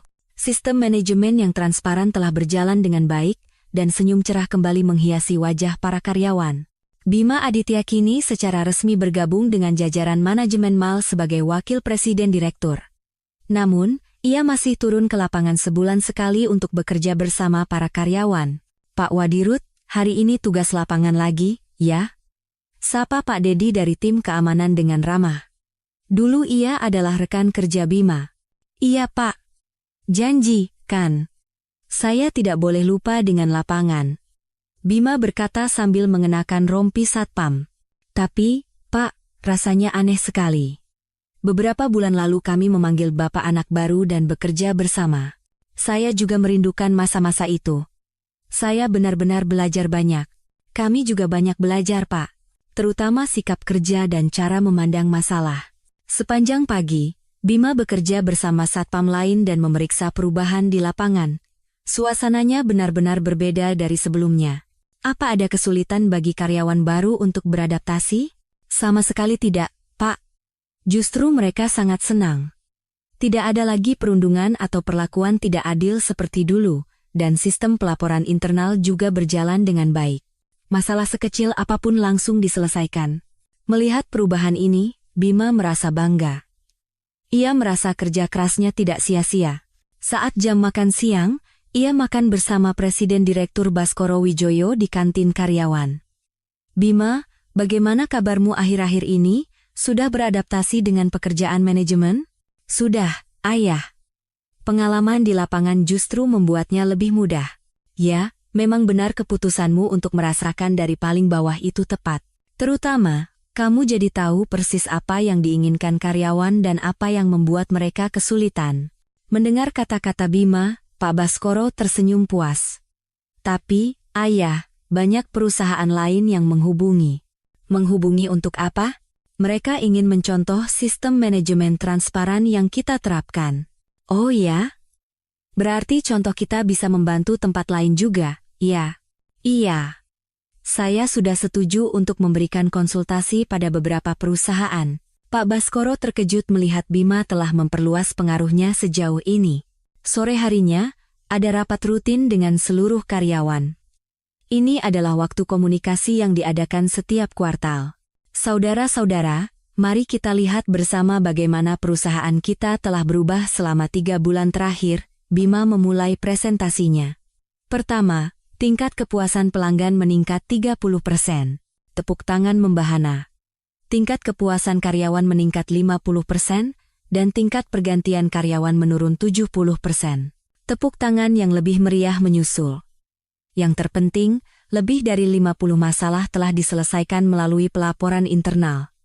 Semua ini berkat partisipasi aktif kalian. Wajah para karyawan menunjukkan kebanggaan. Dan ada satu lagi kabar baik. Bima berhenti sejenak, lalu tersenyum. Perusahaan kita dianugerahi penghargaan tata kelola perusahaan transparan tahun ini. Ruang rapat dipenuhi sorak-sorai. Semua ini adalah pencapaian berkat usaha setiap dari kalian, kata Pak Baskoro sambil berdiri. Kalian adalah karyawan yang sangat membanggakan. Mari kita terus membangun perusahaan seperti ini. Setelah rapat selesai, Bima meluangkan waktu khusus dengan karyawan tim keamanan. Saya ingin menyampaikan berita khusus pada kalian. Berita apa, Pak? Kedepannya, tim Satpam akan ditingkatkan menjadi tim manajemen keamanan, dan kesejahteraannya juga akan ditingkatkan secara signifikan. Benarkah, Pak? Iya. Dan Pak Dedi akan dipromosikan menjadi kepala tim. Karyawan tim keamanan sangat gembira. Pak Wadirut, terima kasih banyak. Tidak perlu berterima kasih. Ini adalah perlakuan yang pantas kalian dapatkan. Malam itu, Bima berjalan-jalan bersama Citra. Sayang, akhir-akhir ini kamu terlihat sangat bahagia. Iya. Karena aku melakukan pekerjaan yang sangat memuaskan. Apa kamu tidak menyesal berhenti dari pekerjaan jaksa? Bima berpikir sejenak, lalu menggeleng. Sama sekali tidak. Justru aku jadi tahu bahwa keadilan juga bisa ditegakkan dengan cara seperti ini. Syukurlah. Lalu apa rencanamu ke depan? Setelah ayah pensiun, sepertinya aku yang akan meneruskan perusahaan. Kalau begitu kamu akan benar-benar menjadi seorang pebisnis? Ya. Iya. Tapi aku akan melakukannya dengan caraku sendiri, dengan manajemen yang adil dan transparan. Beberapa hari kemudian, Bima bertemu dengan rekan-rekan lamanya di kejaksaan. Bima, bagaimana kabarmu? Kehidupan sebagai pebisnis? Sangat baik. Justru sepertinya aku bisa melakukan lebih banyak hal daripada saat menjadi jaksa. Oh ya? Dari sisi apa? Sebagai jaksa, tugas utamaku adalah menghukum setelah kejadian. Tapi sekarang, aku bisa mencegah masalah sebelum terjadi. Benar juga. Tapi gara-gara kasusmu, minat terhadap penyelidikan penyamaran jadi meningkat. Benarkah? Iya. Jaksa-jaksa lain mencoba mencontoh caramu. Itu bagus. Tapi harus didekati dengan hati-hati.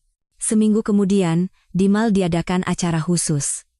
Deklarasi tata kelola perusahaan yang transparan. Banyak media dan perwakilan perusahaan lain yang hadir. Bima memberikan pidato. Hadirin yang terhormat, dan seluruh karyawan, hari ini bukanlah sekadar acara biasa. Ini adalah janji agar masyarakat kita menjadi lebih jujur dan transparan. Beberapa bulan lalu, saya bekerja sebagai satpam di sini. Hadirin tersenyum. Melalui pengalaman itu, saya menyadari bahwa perubahan sejati dimulai dari lapangan. Bukan dari atas meja mewah di ruang direksi, tetapi dari lapangan tempat kita bekerja keras setiap hari. Tepuk tangan membahana. Kedepannya, Mal ini berjanji sebagai berikut. Pertama, kami akan mempublikasikan semua transaksi secara transparan. Kedua, kami akan memperlakukan karyawan kami seperti keluarga. Ketiga, kami akan mengutamakan hak pelanggan. Dan yang terakhir, di Mal ini, tidak akan ada lagi seorang pun yang dipaksa berlutut secara tidak adil. Tepuk tangan yang gemuruh berlangsung selama beberapa menit. Setelah acara selesai, Pak Baskoro berkata pada Bima, "Bima, aku benar-benar bangga padamu. Sekarang aku bisa dengan tenang menyerahkan perusahaan ini padamu. Ayah, saya akan bekerja lebih keras lagi. Tapi ada satu hal yang membuatku penasaran. Awalnya, apa kamu benar-benar hanya berniat belajar manajemen?" Bima tersenyum dan menjawab, "Awalnya begitu, Ayah. Tapi setelah melihat kenyataannya, saya tidak bisa diam saja. Dasar jiwa jaksa. Mungkin. Tapi sekarang sebagai pebisnis, saya ingin menciptakan perubahan yang lebih besar." Malam itu, Bima duduk di depan mejanya dan menulis buku harian. Hari ini, kehidupan yang benar-benar baru dimulai, dari jaksa menjadi pebisnis. Dari penegakan keadilan individu menjadi perubahan bagi seluruh masyarakat.